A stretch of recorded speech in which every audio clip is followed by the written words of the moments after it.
볼프하르트 판넨베르크 1928년 이성과 희망 안에 계신 하나님의 초월성. 1960년대에 몰트만과 함께 당시에 출연한 희망의 신학의 재창자로서 인정되었던 독일의 사상가는 뮌니히의 조직신학자 볼프하르트 판넨베르크였다. 판넨베르크는 자신에게 붙여진 그러한 이름에 대하여 달가워 한 적이 없다. 그의 신학적 프로그램이 희망의 신학이 가지고 있었던 본래의 의도를 넘어가는 것이기 때문에 그가 그러한 이름에 대하여 싫어하는 것도 옳으리라. 그럼에도 불구하고 판넨베르크를 이 역사적 운동 안에 포함시키는 것은 물론 그의 공헌이 그게 전부라고 할 수는 없지만 이 역사적 운동 안에 포함시키는 것은 적합하다. 그가 탁월한 신학자로 부상했던 것은 희망의 신학이 부상했던 것과 그 맥락을 함께한다. 또한 그는 그 신학운동의 중심적 정향인 미래 또는 종말을 초월성의 특징으로서 강조하는 공통점을 가지고 있다. 판넨베르크의 초기 신학적 전개. 볼프하르트 판넨베르크는 1928년, 현재는 폴란드에 속한 당시 독일의 동북지방에서 태어났다. 그의 신학적 프로그램의 추진력이 되고 있는 기본적 방향은 그의 생애 초기에 형성되었다. 이 신학 형성의 과정에서 주요한 요소는 그가 신앙을 갖게 되기까지 밟았던 경로이다. 그것은 또한 그가 일생을 두고 신학을 추구하고자 하는 선택으로 이끌었던 원인이기도 했다. 그를 이 방향으로 이끌었던 데는 일련의 경험이 있다. 첫 번째 경험은 그가 16세쯤 되던 때에 발생했다. 판넨베르크는 공립도서관에서 책을 뒤적이다가 우연히 무신론 철학자인 프리드리히 니체의 책 한 권을 보게 되었다. 그것이 음악에 대한 책이라고 생각하면서 당시 그는 음악에 빠져 있었다. 그는 그것을 읽었다. 니체의 책들은 젊은 판넨베르크로 하여금 기독교의 영향 때문에 세계가 이렇게 비참한 모습을 갖게 되었다고 확신케 했다. 그러나 동시에 그 책들은 철학적 문제들에 대한 그의 관심을 촉발시켜 주었다. 그와 비슷한 시기에 판넨베르크는 그 스스로의 말대로 그의 생애에서 한 가지 가장 중요한 경험을 하게 되었다. 어느 겨울 오후 해질 무렵 숲을 지나 집으로 걸어서 돌아오던 중 그는 멀리서 비치는 한 빛에 이끌리게 되었다. 그가 그 지점에 다다르자 그는 빛의 바닷속에 빠져버린, 심지어는 그 빛으로 떠올려진 자신의 모습을 발견했다. 신학자는 이 경험 속에서 그가 아직 그리스도인이 아니었음에도 불구하고 자신의 삶을 요구하시는 예수 그리스도를 보게 된다. 그 뒤 여러 해 동안 판넨베르크에게는 이 경험이 강한 소명의식의 근거가 되었다. 기독교 자체에 대한 최초의 긍정적인 경험은 그가 고등학교를 마쳐 가던 두어 해 기간에 그의 고등학교 문학 선생님을 통하여 하게 되었다. 이 선생님은 제3제국기에 고백교회에 소속되었던 평신도였다.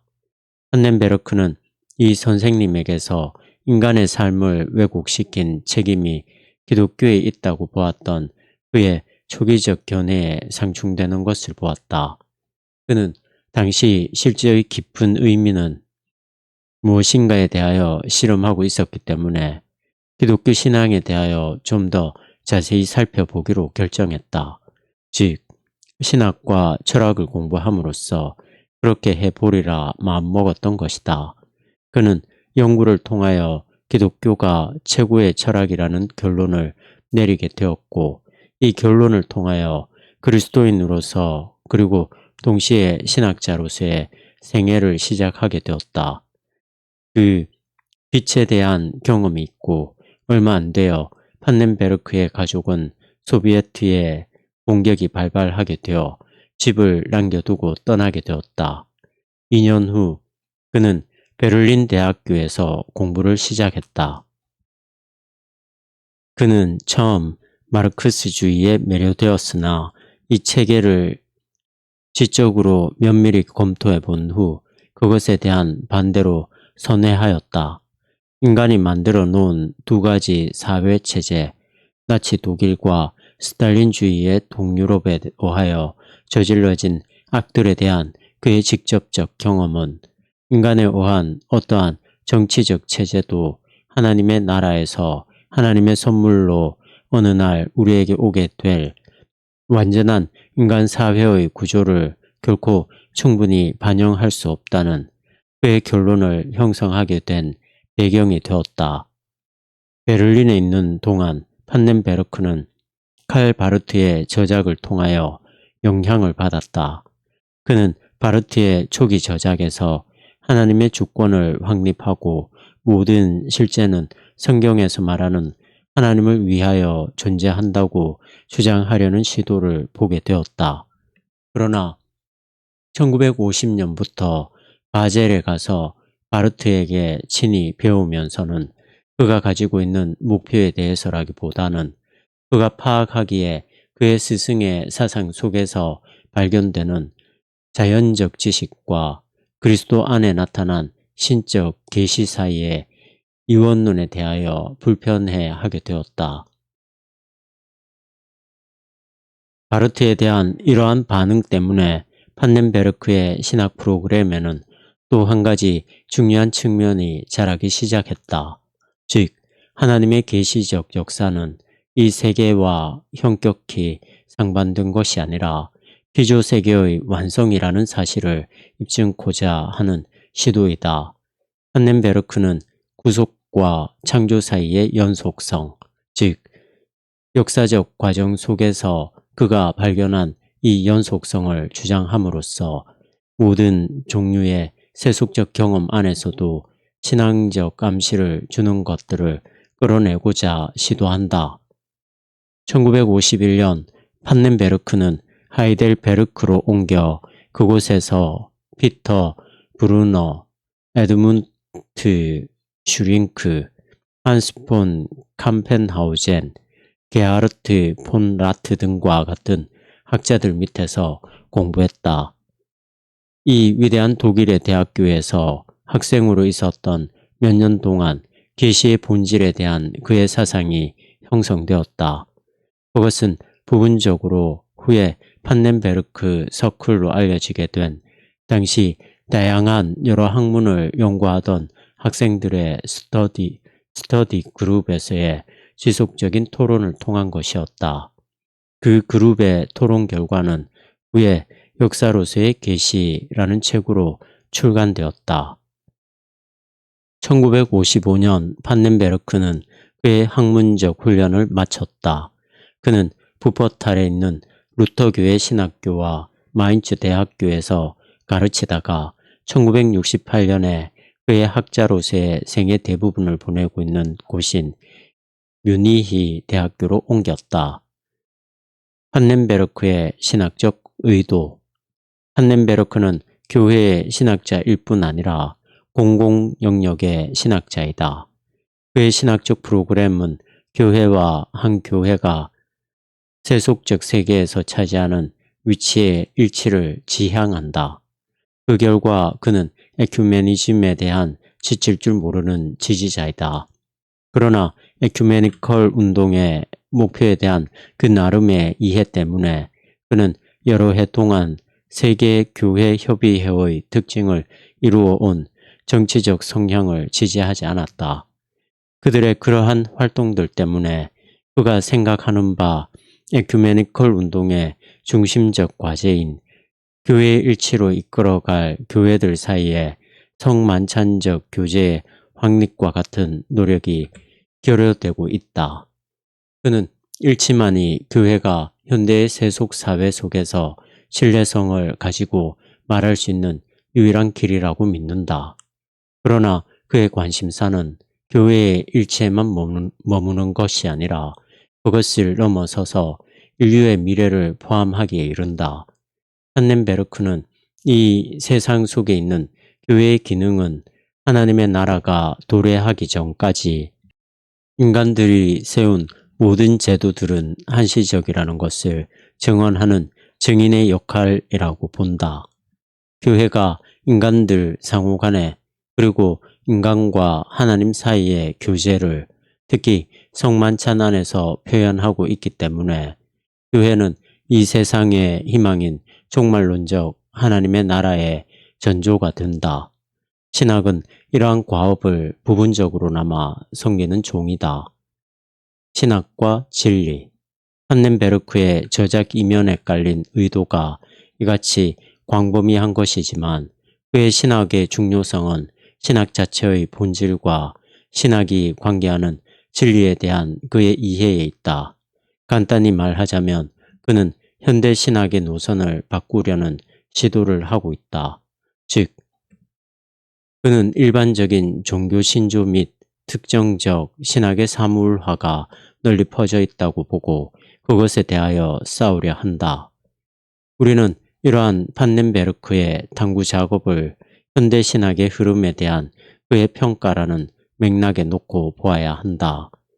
1975년 그는 덴버에서 일단의 학생들에게 행한 강연에서 자전적 언급을 통하여 신학의 실패에 대한 그의 통찰을 다음과 같이 말했다.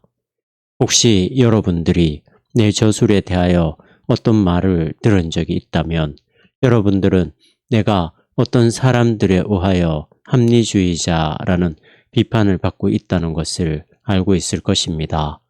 다른 사람들은 나를 근본주의자라고 부릅니다. 그러나 제가 분명히 이것만은 아닙니다. 나는 결코 경건주의자는 아닙니다. 이러한 언급의 이면에는 기독교 신앙의 기초에 대한 이해를 근본적으로 바꿔놓은 지적 혁명인 계몽주의에 맞서 그 대안을 강구하려 했던 신학은 과거 200년 동안 그 자체에 대한 손해를 무릅쓰면서까지 신앙의 결단을 강조하는 경건주의로 전향했다는 판넨베르크 자신의 확신이 있다. 계몽주의가 출현하기 전에 신앙적 기초를 제공하는 것으로 여겨졌던 구속사적 사건들은 교회의 교사적 직능이라는 매개적 수단에 의한 것이든 로마 가톨릭의 견해, 선지자와 사도들에 의한 하나님의 계시의 산물인 성경에 의하여 매개된 것이든 종교개혁의 입장, 하나님의 권위 있는 증거라고 주장하는 것을 기초로 하여 받아들여졌다. 이와 관련하여 종교개혁자들은 신앙의 세 가지 양상인 지식, 동의, 그리고 신뢰 사이에 어떤 연관관계가 있음을 주장했다. 그러나 계몽주의 운동에서는 어거스틴과 루터가 가르쳤던 바 역사적 지식에 대한 권위 있는 증거에 대한 이해가 과학에 의해서 그리고 과거의 사건들을 과학적이며 비판적인 도구들을 이용하여 재구성하려고 하는 새로운 역사적 방법론에 의해서 대체되었다. 결과적으로 사건들의 역사성은 불확실해지게 되었고 신앙의 역사적 근거도 의문시 되었다. 이렇게 되니까 계몽주의 이후의 세계에서는 실제가 역사라는 수단을 통하여 하나님의 눈으로 보여져야 하는데 한마디의 말조차도 역사를 초월한 의미로 이해되는 등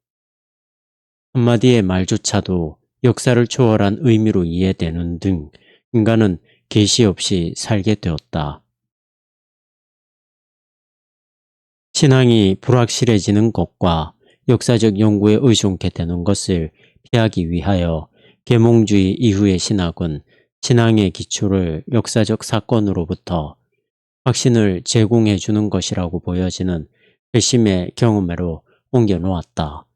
다른 말로 표현하자면 역사적 사실에 대한 합리적 호소로 시작했던 옛 견해로부터 신자의 주관적 경험으로부터 시작하는 현대적 접근 방법으로 바꿨다는 것이다.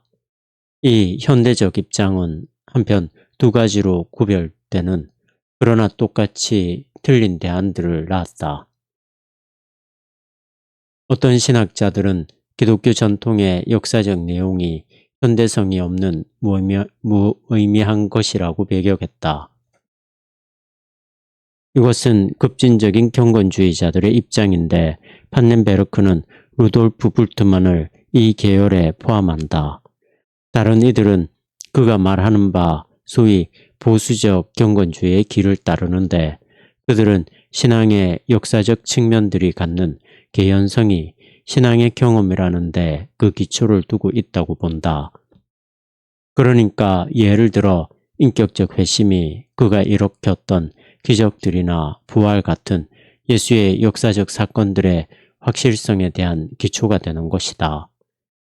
이러한 사상적 발전에 대하여 판넨베르크가 제시한 대안의 핵심 부에는 믿음은 본질적으로 그 자체로부터 유래할 수 없고 다만 그리스도에 대한 믿음 그 자체 이외의 것으로부터 유래할 뿐이라는 루터의 논지가 있다. 이것으로부터 판넨베르크는 믿음은 어떤 역사적 기초에 근거한다는 결론을 내린다. 구체적으로 말해서 신앙이 하나님에 대한 신뢰여야지 그 자체에 대한 신뢰일 수 없다고 한다면 하나님의 역사적 계시가 반드시 신앙 행위에 대한 근거가 되어야 한다. 그는 신앙의 근거가 되는 계시가 이 세상에서 논쟁의 대상으로 남아있음을 인정한다. 그러나 그럼에도 불구하고 그는 그리스도인들이 하나님을 안다고 하는 주장에 대하여 제기되는 철학적, 역사적 도전에 맞서 싸울 수 있는 것은 논증의 영역일 뿐이지 어떤 비합리적 신앙의 결단일 수는 없다고 단호하게 선언한다. 즉 판넨베르크에 따른다면 신앙이 타당성을 가지기 위해서는 반드시 실제적 진리가 그 신앙의 밑받침이 되어야 하기 때문에 신학은 필요하다. 다시 말해서 그의 신학은 기독교 신앙을 다시 한번 확고한 지적 기반 위에 두어 대부분의 현대 신학이 가지고 있는 주관주의적 접근 방법에 대하여 하나의 대안을 제공하고자 하는 시도이다. 어떤 의미에서 판넨베르크의 신학 이해는 고전적 모델을 따르고 있다. 옛 견해에서처럼 그는 신학을 보편적 진리에 대한 추구와 관련된 공공의 학문으로 본다. 그에게 있어 진리에 대한 질문은 신학적 성찰과 신학적 재건의 과정 안에서 답변될 수 있다. 그는 진리를 자율적 영역들로 분할하거나 기독교 전통의 진리적 내용이 합리적인 연구의 대상에서 제외되게 하려는 여하한 시도에 대해서도 비판한다. 신학적 주장들은 그것들의 근거가 되는 역사적 실제에 대한 엄격한 비판적 연구의 대상이 되어 보아야 한다. 다른 말로 표현하자면 신학도 다른 학문들처럼 그건 역시 진리를 다루는 것이므로 비판적인 기준들에 근거한 평가를 받아야 한다. 그리고 기독교 신앙의 진리성 여부는 그건 역시 모든 인간의 지식과 연계되어 있으며 심지어 다른 모든 인간의 지식을 계몽하는 만큼 일관성의 기준에 따라 측정되어야 한다. 그러나 한 중요한 점에서 판넨베르크의 신학 이해는 고전적 전통을 넘어선다. 그는 진리라는 것이 시간의 흐름 이면에 놓여져 있는 변하지 않는 본질적인 것들 속에서 찾아질 수 있는 것이 아니라 그것은 본질적으로 역사적인 것이며 궁극적으로는 종말론적인 것이라고 선언한다. 마지막 때가 이르기까지 진리는 그 자체의 본질적 성격상 항상 부분적일 수밖에 없고 진리적 주장들은 논란의 대상으로 남는다. 그러므로 다른 모든 인간의 지식과 마찬가지로 신학은 잠정적인 것이다. 하나님의 진리를 쉽사리 몇 가지 신학적 공식들에다가 싸잡아 넣을 수는 없는 것이다. 미래만이 궁극적 진리의 초점이다. 결과적으로 모든 교의적 진술들은 다른 지식과의 일관성이라는 기준에 의하여 테스트를 받아야 할 가설들로서 취급되어야 할 것이다. 이것은 역사의 종말에 이르러서만 하나님의 신성이 만인에게 의심의 여지 없이 공개된다고 선언하는 성경과 일치하는 것이라고 그는 주장한다. 이성과 희망. 신학적 과제의 성격에 대한 이러한 판넨베르크의 이해는 이성과 희망이라는 두 가지 상호 연관적인 초점으로 향하는 신학을 낳는다. 이성이라는 말의 의미는 이미 앞서 언급된 내용에서 드러났다. 즉, 신학은 합리적 작업이라는 것이다. 희망이라는 말은 그의 신학 프로그램이 가지는 철저한 종말론적 정향성을 요약한다. 그의 조직 신학 전체가 종말 또는 마지막 때에 초점을 맞추고 있으므로 우리는 그것을 희망의 신학이라고 특징적으로 불러도 좋을 것이다. 판넨베르크 신학 전체의 기초가 되고 있는 것은 피조세계에 대한 하나님의 통치자 되심 속에 예시되어 있는 바와 같이 삼위일체의 영광으로 이해될 수 있는 하나님 나라의 개념이다. 판넨베르크는 하나님의 나라를 어떤 윤리적 공동체의 의미로 이해했던 19세기의 신학을 따르지 않는다. 오히려 그의 견해는 20세기의 주석적 발견들을 따른다. 그 주석적 발견들에 의하면 이 말 하나님의 나라의 시초는 묵시문학적 운동과 예수의 가르침이었다. 묵시적 문학적 운동과 예수의 가르침이었다. 하나님의 나라에 대한 성경의 메시지는 그 방향성에서 철저히 종말론적이다. 왜냐하면 그것이 선포하는 바는 예수가 출현할 때 이미 역사 속으로 뚫고 들어온 피조세계에 대한 하나님의 궁극적 다스림이기 때문이다. 마지막 때에 이르는 동안 기독교 공동체는 전 세계에 대한 하나님의 다스림이 궁극적으로 완성될 것을 희망 속에 고대하며 산다. 그때가 되어서야 비로소 삼위일체 하나님의 영광과 실제가 완전히 드러나게 될 것이다. 그러나 희망이라는 테마는 우리를 판넨베르크의 신학적 작업의 합리적 차원으로 다시 끌고 간다. 그 둘은 이같이 서로 얽혀 있다. 공공의 학문으로서 신학의 목적은 신앙적 진리를 합리적으로 설명하는 것이다. 그가 이해하는 바에 의하면 합리적 설명의 정량성은 교회 스스로에게 주어진 분부의 근간이 된다.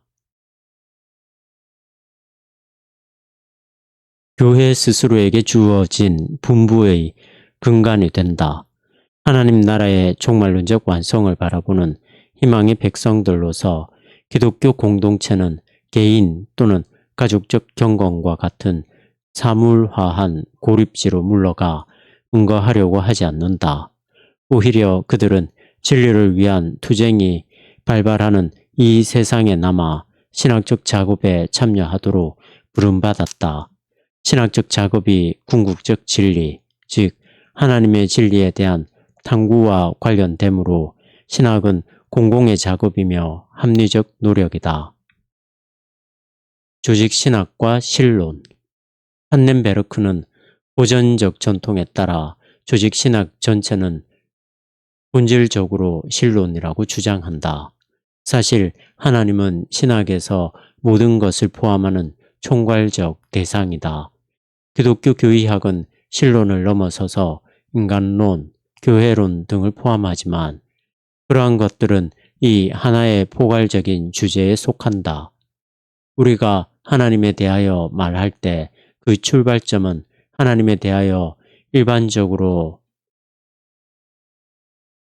일반적으로들 말하는 바 의미론적 채소인데 이것은 하나님을 힘의 관점에서 본다.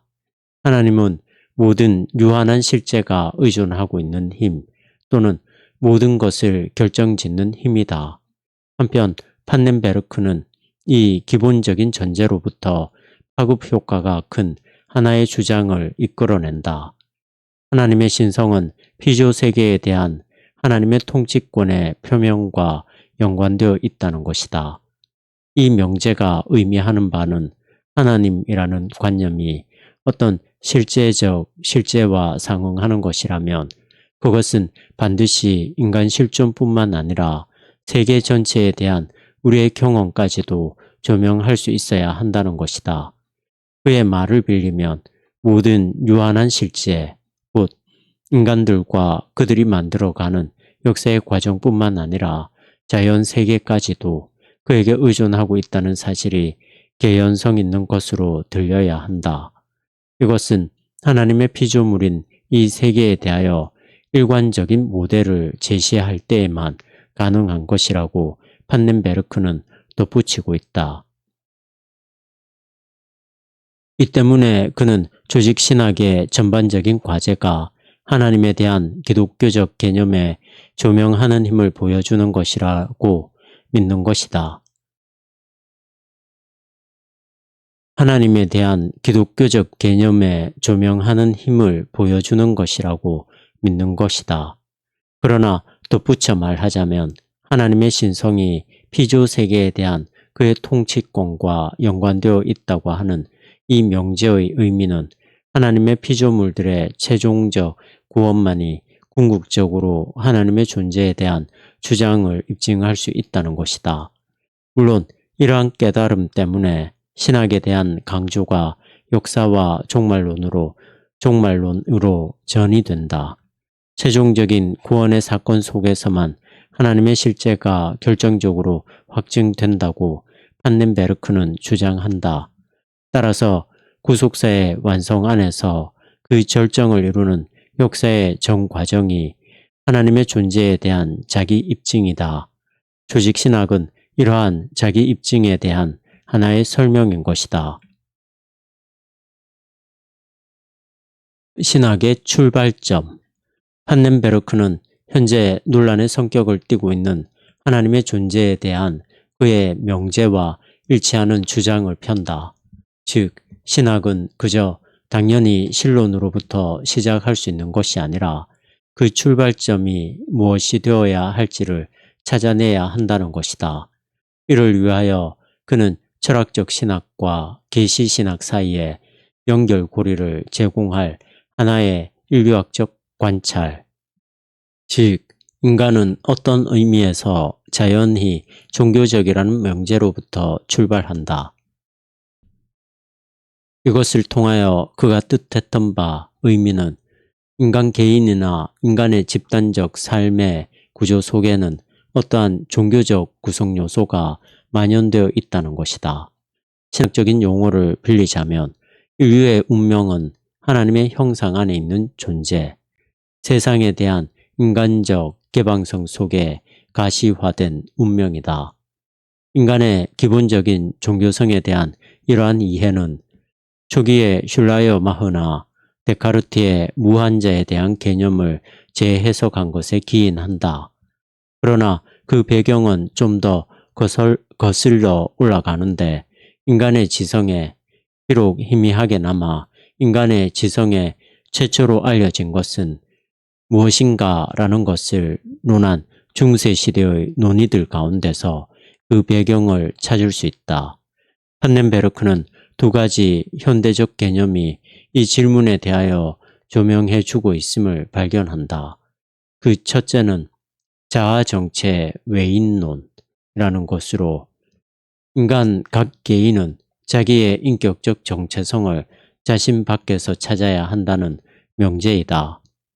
이 개념은 20세기의 철학적 인간학에 의하여 유포되어 왔지만 판넨베르크는 이것의 사상적 기초가 루터의 신앙 이해에 있음을 발견한다. 다른 하나의 개념은 에릭슨의 기본적 신뢰라는 아이디어이다. 판넨베르크의 설명에 의하면 종교적 의식은 신뢰의 행위 속에 이미 나타난 나와 이 세상 사이의 차이에 대하여 느끼는 원초적인 의식으로부터 기인하는 것이며, 그 의식은 다시 자신이 가족 속에 있음으로써 증대된다. 한 사람이 매일의 일상생활 속에서 유한성과 덧없음을 경험하면서 무한자에 대한 통찰이 발전한다. 그러나 판넨베르크는 여기에 하나의 혁신적인 명제를 부과한다. 그 무한자에 대한 통찰 그 자체가 하나님에 대한 명시적 지식이 아니라는 것이다. 오히려 그러한 지식은 종교적 전통들에 의해 매개된다. 이러한 후속적 지식을 통하여 그 개인은 일찍이 가졌던 직접적 경험들에 대하여 성찰하게 되며, 그때의 그것은 하나님에 대하여 테마화되지 않은 지식이었다는 결론을 내리게 된다. 다른 말로 표현한다면 무한자에 대한 이 기본적인 통찰이 하나님이라는 주제와 관계된 것이라는 사실은 종교적 역사의 과정에 대한 성찰을 통해서만 얻어질 수 있는 결론이라는 것이다. 이런 식으로 판넨베르크는 이 기본적인 종교 현상을 종교들은 피조 세계에 나타난 창조의 솜씨들을 통하여 하나님의 활동과 본질을 깨닫는다. 기본적인 종교 현상을 종교들 속에서 발견되는 신에 대한 경험과 연결시킨다. 이러한 연관을 통하여 그에게는 진리의 계시의 소재가 어느 종교냐 하는 종교들 사이의 경쟁을 볼 수 있는 안목이 열리게 된다. 바르트와 마찬가지로 판넨베르크도 계시는 다만 하나님이 자신을 알려줄 때에만 발생한다고 주장한다. 그러나 그는 이 계시의 초점이 역사적 과정이라고 주장한다. 판넨베르크에게 있어서 이 역사란 종교들의 역사이다. 세계 역사의 무대 위에는 이 핵심에서는 종교적이지만 동시에 궁극적으로는 이 세계의 통일을 표방하려고 하는 다양한 진리의 주장들이 갈등하는 가운데서 우위를 점하기 위하여 투쟁한다. 모든 실제의 경험을 가장 잘 조명하는 종교적 정향이 결국 우세할 것이며, 그렇게 우위를 점함으로써 그것이 표방하는 진리의 가치를 입증하게 될 것이다. 이러한 맥락에서 판넨베르크는 이스라엘의 종교사 속에서 의미를 발견한다. 이스라엘 안에서 일신교로 향하는 돌파구가 마련되었고, 그 결과 세계를 통일체로 이해하게 되었으며, 동시에 역사 안에 일어난 하나님의 행동의 미래적 방향성에 대한 돌파구가 마련되었다. 이러한 발견들이 예수의 메시지를 위한 배경이 되었는데, 판넨베르크는 그것이 영원하신 하나님의 본질에 대한 계시의 초점이라고 선언한다. 예수는 궁극적으로 역사의 종말에 놓여있는 하나님의 자기 계시에 대한 역사적 예고편이다. 이러한 이유에서 판넨베르크는 예수의 생애로부터 기독교적 신론을 전개한다. 기독교적 하나님 개념, 삼위일체의 하나님. 판넨베르크 신학의 핵심에는 신론이 있다. 그리고 기독교적 하나님 개념의 핵심에는 삼위일체론이 있다고 그는 주장한다. 그러므로 삼위일체의 하나님이 판넨베르크의 조직신학의 중심을 형성하고 있다는 사실은 우리에게 놀라움으로 다가오지 않는다.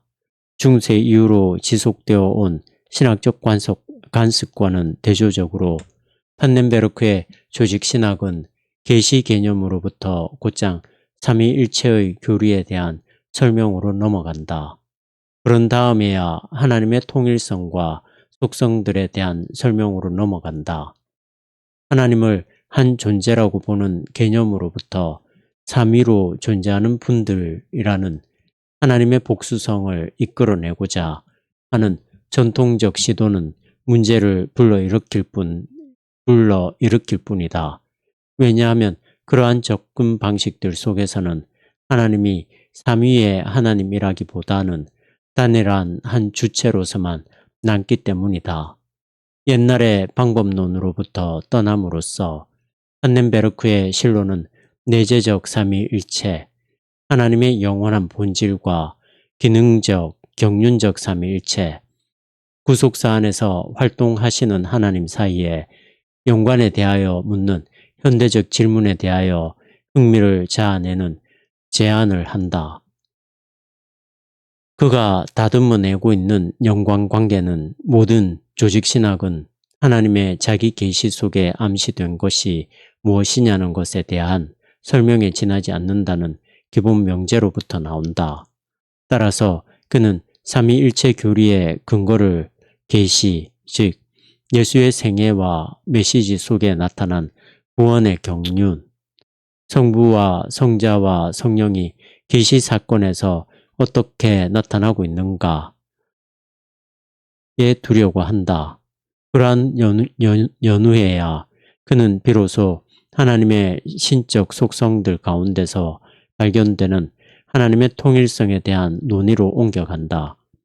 이렇게 판넨베르크는 신론의 근거를 하나님의 경륜에 두고 있으며 그 결과 내재적 삼위일체에 대한 이해가 경륜적, 기능적 삼위일체로부터 흘러나온다. 판넨베르크의 이와 같은 교리 전개에는 결정적인 요소가 되는 것은 판넨베르크의 이와 같은 교리 전개에서 결정적인 요소가 되는 것은 자기 분화라고 하는 개념이다. 그는 인격의 본성은 자신을 상대방에게 주는 것이기 때문에 인격 개념은 의존이라는 개념을 포함한다고 주장한다.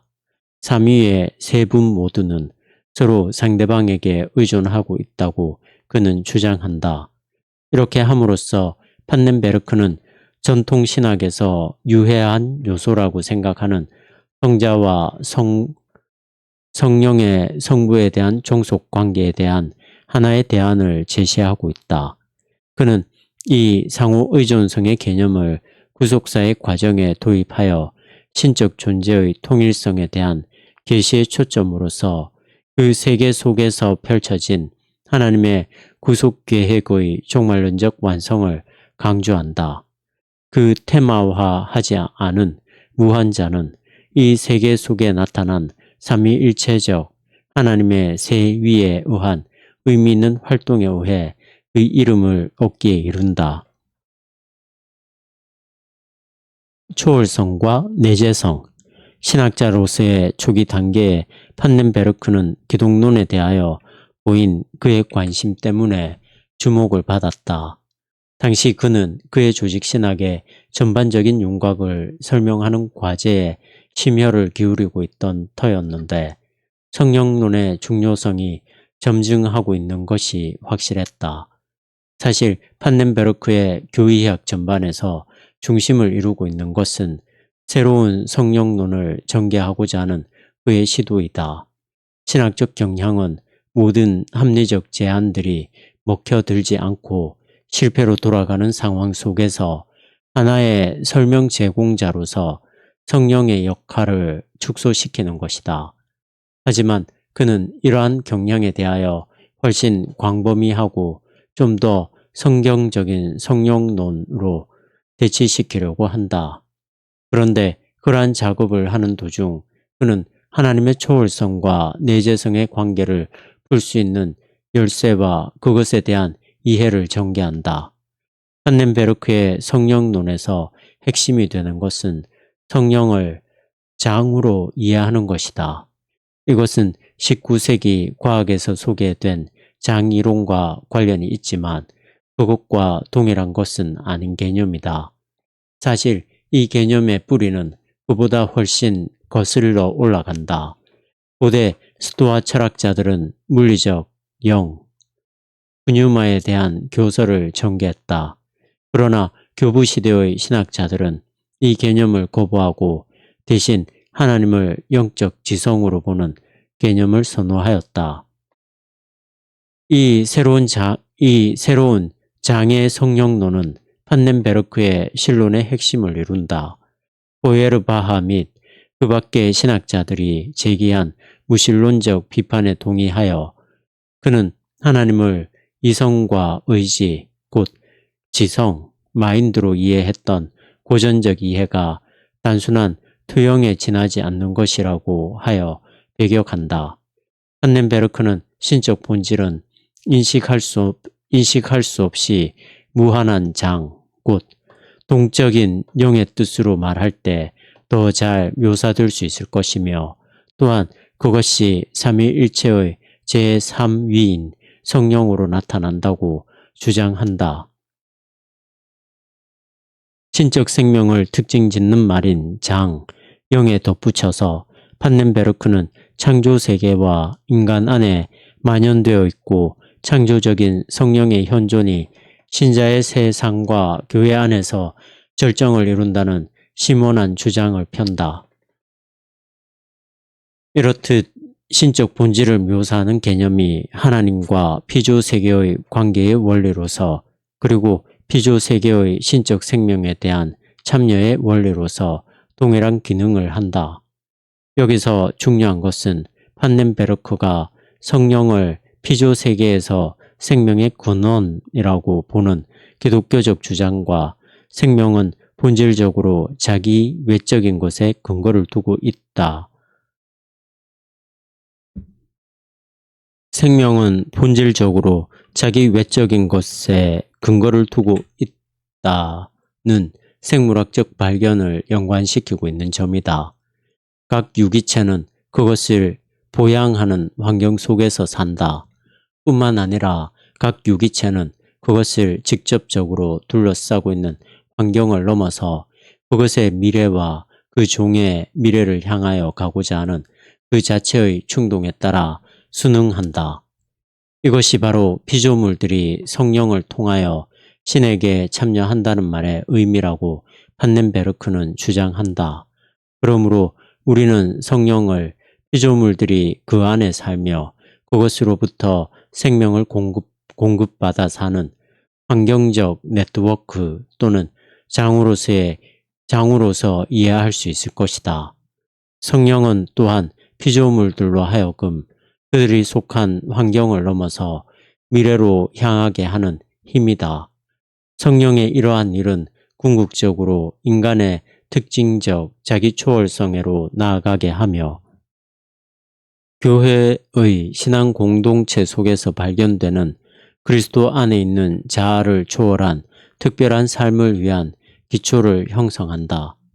장 개념은 또한 판넨베르크의 인간론의 기초를 형성한다. 그는 인간을 이 세계의 경험 이전에 존재하는 어떤 나의 측면으로 볼 수 없다고 주장한다.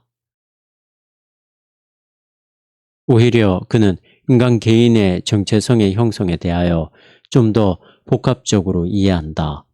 정체성의 발전에서 중요한 것은 한 인간 존재의 총체성에 대한 직접적 인식인데 판넨베르크는 그것을 한 사람이 사는 느낌 또는 장이라고 부른다. 한 사람이 사는 느낌 또는 장이라고 부른다. 이 존재의 총체성은 생의 흐름이 종결될 때 비로소 발생하는 실제의 의미와 연결되어 있는 하나의 종말론적 개념이기 때문에 판넨베르크는 하나님의 형상이라는 성경적 개념도 종말론적이라고 본다. 곧 그것은 인간 역사의 시초가 아닌 종말에 가서 실현된다. 그는 또 죄에 대해서도 개인적 정체성의 정립이라는 개념의 측면에서 정의한다. 죄는 자신의 정체성을 하나님과의 교제 속에서, 다시 말해서 자신을 떠나서 그리스도 안에 거하는 존재적 경험을 통하여 발견하려고 하기보다는 자기 자신의 유한성에 집착하는 나에 대한 자기 사랑이다. 하나님과 세계를 이와 같이 이해하는 배후에는 앞서 약술된 바 있는 인간의 종교적 본성에 대한 개념에 필적하는 공간과 시간에 대한 특정의 신학적 해석이 있다.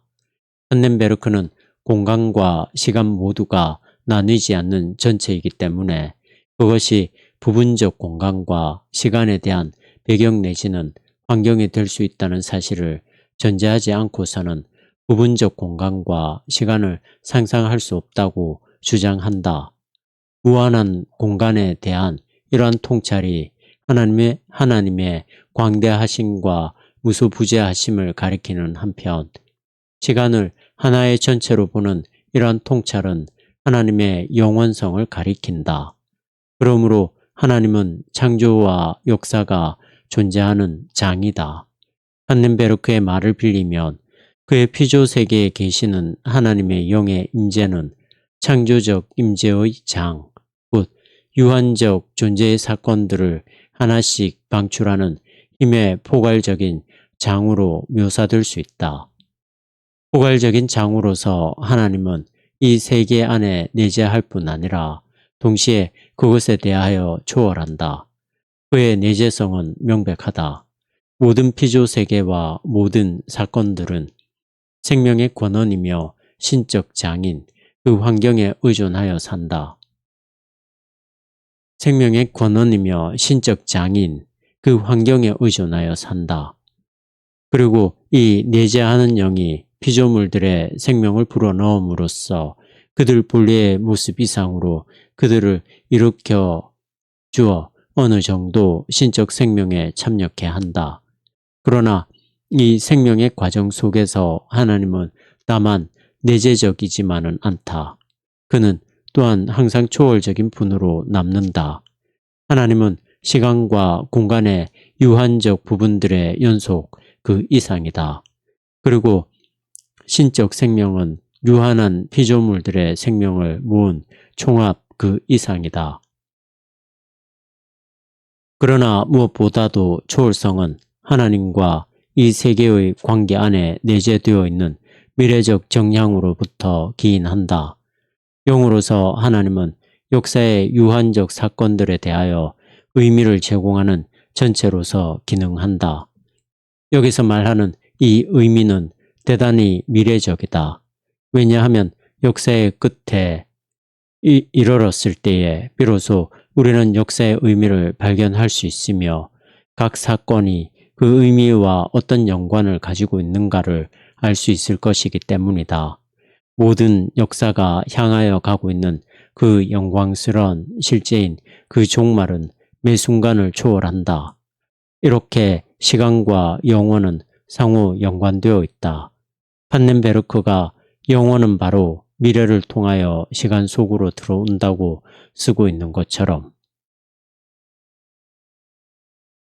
예수와 아들 삼위일체의 교리는 판넨베르크의 조직신학 심장부에 놓여 있다. 그러나 그것은 판넨베르크의 기독론의 주요 주제들이 무엇인가를 보여줌으로써 전체적 개요를 마무리한다. 왜냐하면 예수 안에서 영원, 미래, 영원이 의미심장하게 시간 속으로 들어왔기 때문이다.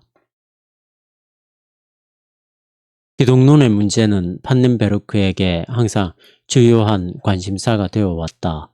사실 그의 저서들 가운데 영역된 최초의 것은 예수, 하나님과 인간이라는 학술 논문이다. 이 책은 그와 관련하여 논란이 되고 있는 바 예수의 역사에서 부활의 중심성과 그 사건의 역사성에 대하여 그가 중요하게 강조하는 설명이 포함되어 있다. 여기서 판넨베르크는 예수의 부활은 하나님이 예수의 출현과 선교를 확증한 것이라고 주장한다. 왜냐하면 이 사건을 통하여 예수는 역사의 한복판에서 인류에게 정해진 바 종말론적 변혁을 경험했기 때문이라는 것이다. 학술 논문인 이 책의 초기판에서는 하나님의 실제가 전제되어 있었고 논지를 전적으로 아래로부터의 기독론이라는 측면에서만 전개했다. 그러나 이제 판넨베르크는 기독론이 조직신학의 맥락 안에서만 추구될 때 그러한 접근은 불완전하다는 사실을 인정한다. 그러한 토의는 신론을 염두에 두면서 구체적으로는 기독교적 인간론의 맥락 속에서 진행되어야 할 것이다. 판넨베르크는 이것을 조직적 방법으로 성취하기 위하여 세계통합의 원리로 이해되는 바 그 고전적인 신학적 개념인 로고스를 재도입한다. 그러나 이 전통적인 개념의 하나의 흥미로운 혼합을 가미한다. 로고스는 역사로서의 세계 질서를 반영한다. 그러므로 예수는 로고스이다. 어떤 우주적이고 추상적인 원리로서가 아니라 그의 인간적 삶 안에서 이스라엘의 메시아이며 피조물 대 창조주의 적합한 관계를 밝혀주는 분이라는 뜻에서 예수는 로고스이다. 이러한 판넨베르크의 제안의 근저를 이루는 것은 예수와 하나님의 영광 관계를 선제적 로고스와 인류의 연합이라는 측면에서 직접적으로 볼 것이 아니라 오히려 간접적으로, 즉 예수 자신이 역사 속에 전개되어 있는 것처럼 예수와 성부의 관계를 통하여 보아야 할 것이라는 주장이다. 죽기까지 아버지에게 순종했던 분으로서 예수는 영원한 아들이며 로고스이다.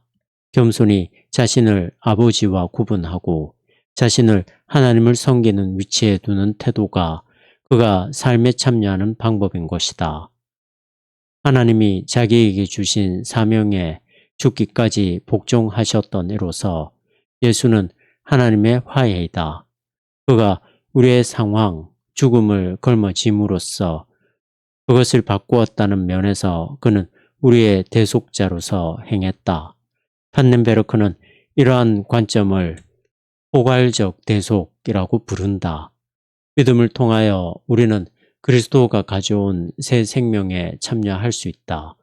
우리는 하나님에 대한 자발적인 복종을 통하여 하나님과의 교제를 누리며 우리 자신의 유한성과 죽음을 넘어서 하나님의 영원한 생명에 참여할 것이다. 판넨베르크와 그의 비평가들.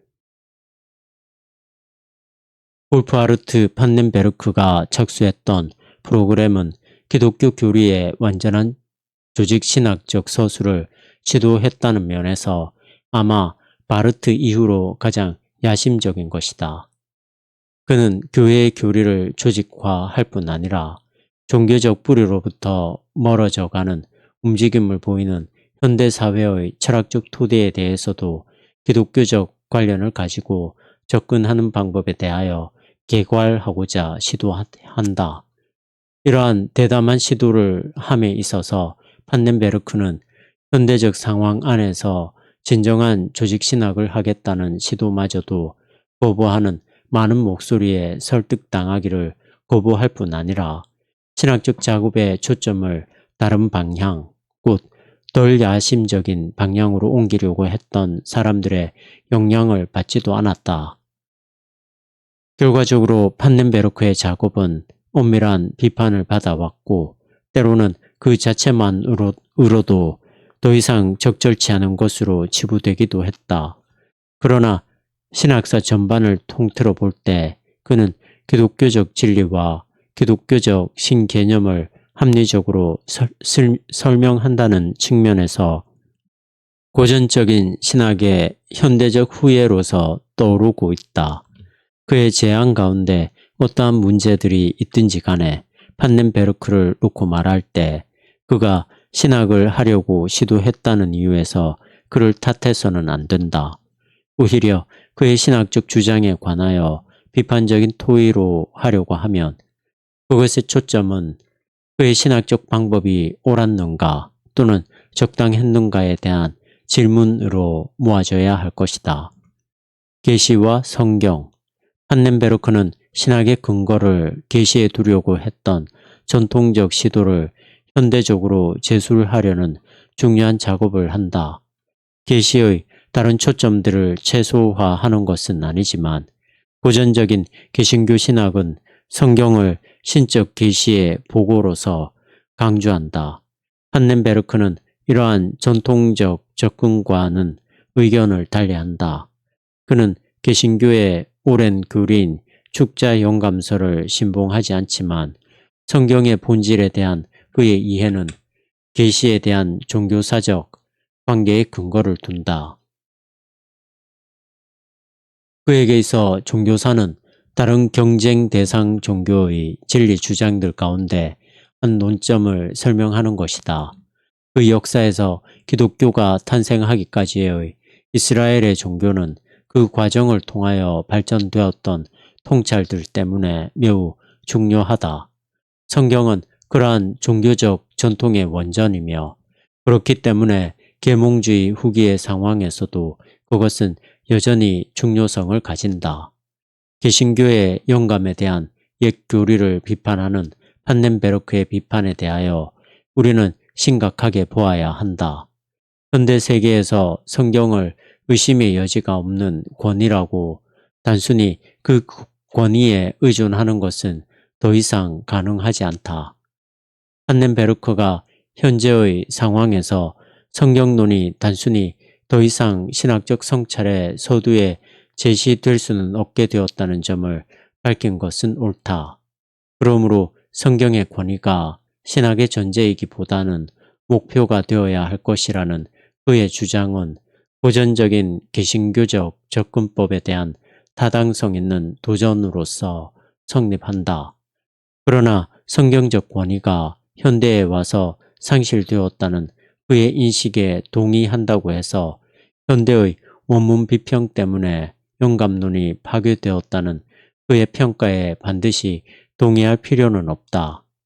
이러한 상황적 이유 때문에 심지어 판넨베르크 자신도 암암리에 인정하고 있지만 성경을 단순히 제쳐놓는다는 것은 더더욱 있을 수 없는 일이다. 판넨베르크의 화해 교리는 사도적 선포가 부활하신 주님에 대하여 지속적으로 전하기 위한 전달 매체가 되었다는 논지를 놓고 볼 때 새로운 성경론에 대한 유망한 기초를 포함하고 있다. 안타깝게도 이 독일 신학자는 그 개념으로부터 충분히 발전된 성경론으로 더 나아가지는 않았다. 계시와 성령.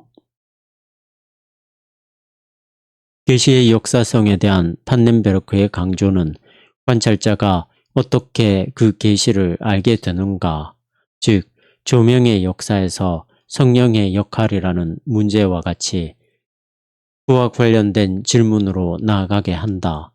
그는 스스로 그 개념의 분할이라는 문제에 부딪히게 되면서 계시의 통합에 대한 이해를 전개하고자 시도한다.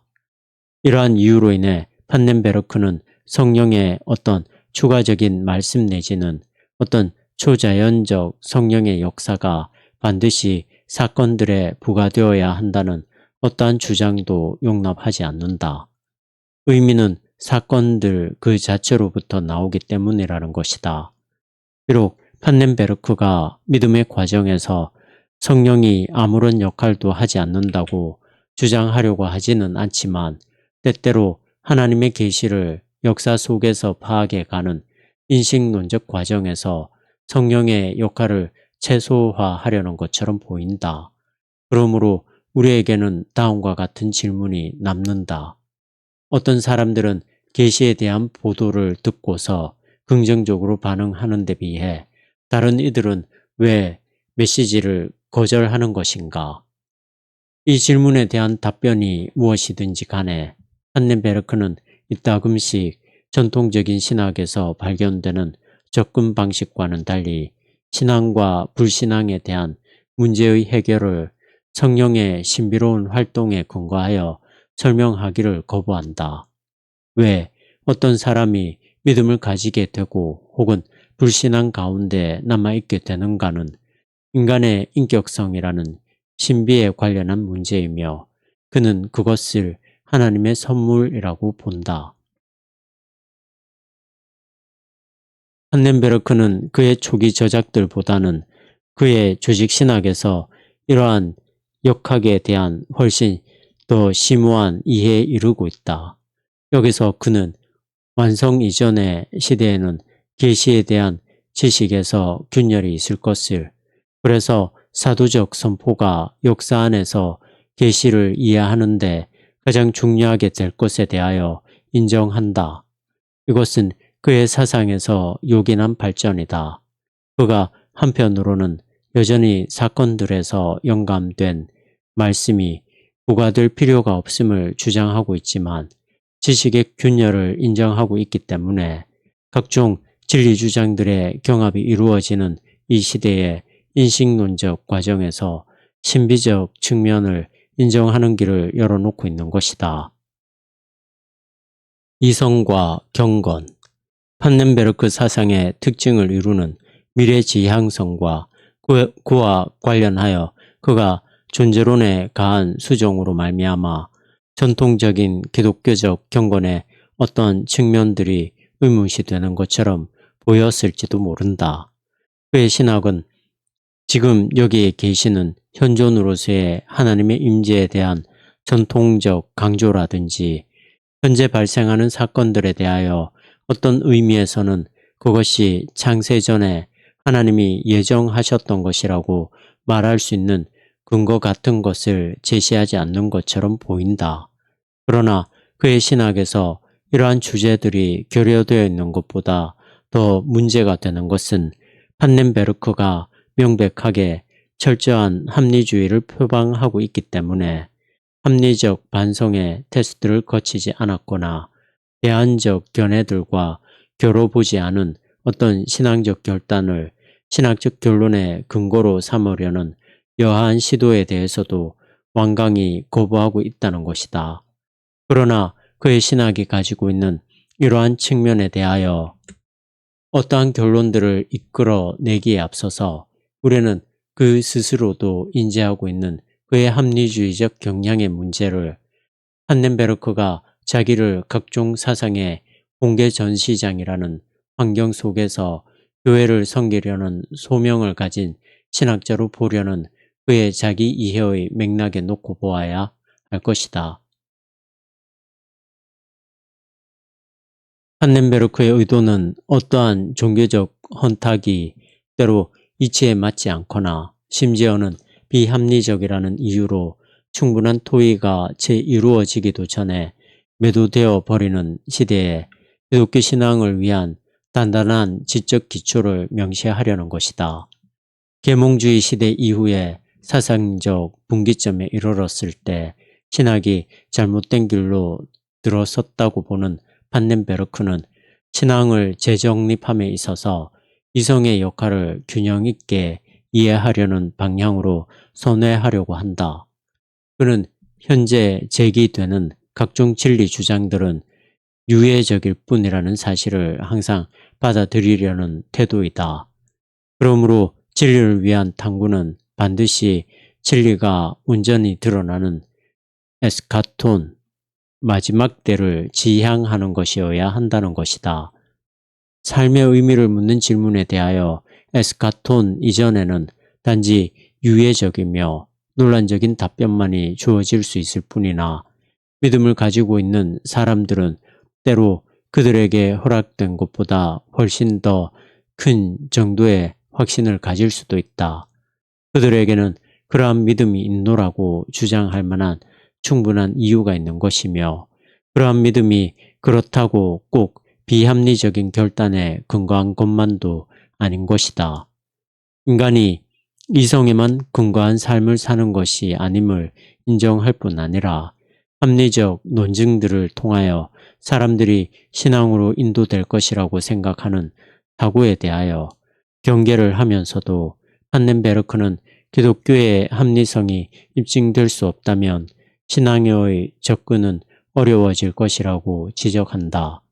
그는 온갖 비합리적 장애들이 놓여있는 가운데서 기독교는 이성의 테스트에 실패한다는 것을 전제하는 분위기를 바꿔보려는 과업에 착수하고 있는 것이다.